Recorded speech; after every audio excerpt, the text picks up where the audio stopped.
বয়সে হাৰ মনাব নোৱাৰা এজন ককা দেহত বয়সৰ চাপ পৰিলেও মানিব খোজা নাই হাৰ ৯৪ বছৰ বয়সতো আজুৰি আনিলে সোণৰ পদক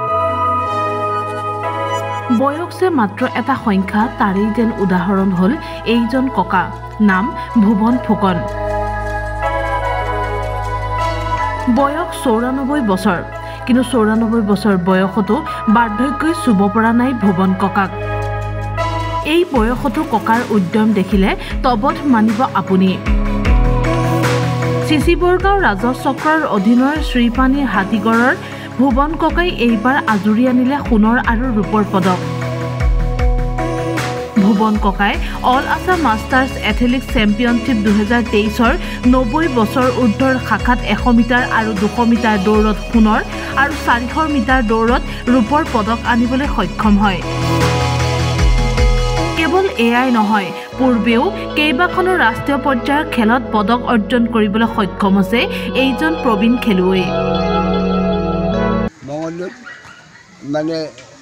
100 মিটাৰত ছেকেণ্ড পাইছোঁ আৰু 200 মিটাৰত মই গ'ল্ড উদ্ধাৰ কৰিছোঁ আৰু 400 মিটাৰটো মই ছেকেণ্ড পাইছোঁ তাৰপিছত মই মানে গোৱালপাৰ খেলিছিলোঁ গোৱালপাৰ খেলোঁতে 100 মিটাৰত ছেকেণ্ড 200 মিটাৰ ছেকেণ্ড আৰু 400 মিটাৰত মই গ'ল্ডটো উদ্ধাৰ কৰিছোঁ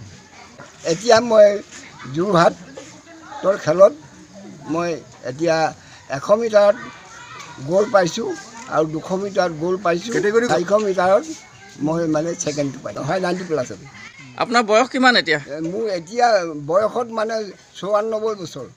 96 সোমাইছে মানে হয় ভাল লাগিছে পুৰস্কাৰ ভাল লাগিবৰ কাৰণেতো গৈছোঁ বুঢ়া দেহত এতিয়া খেলিবলৈ যে ভাল পাইছোঁ ভাল পোৱাৰ কাৰণেই মানে মই খেলি আছোঁ এতিয়াও আৰু খেলি থাকিবলৈ সদায় মোৰ মন কাৰণ খেলাটো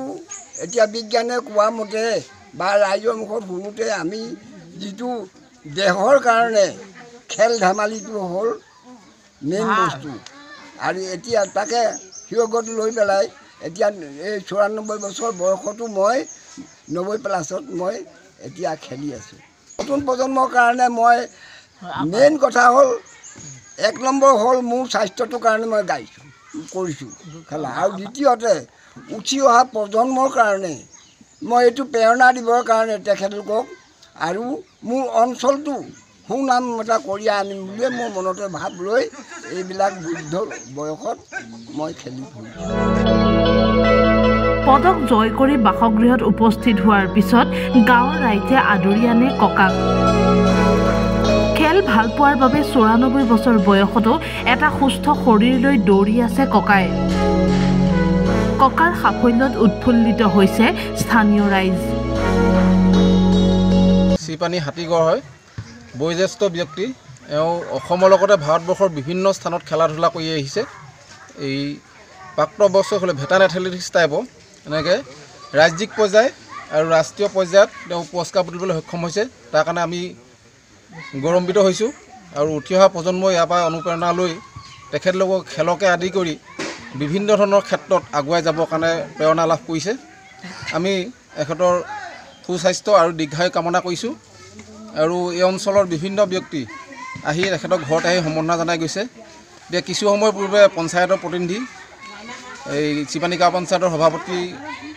সভানেত্ৰী মহোদয়ৰ নেতৃত্বত এটা দল আহি সম্বৰ্ধনা জনাই থৈ গৈছে এনেকৈ বিভিন্ন দল সংগঠন আহি এখেতৰ পুৰস্কাৰ প্ৰাপ্তিত আনন্দিত হৈছে আৰু নৱপ্ৰজন্মই ইয়াৰ পৰা এটা শিক্ষা পাব বুলি আমি আশা কৰিছোঁ চিচিবৰ গাঁৱৰ পৰা বনমালী মহন্তৰ ৰিপৰ্ট টাইম 8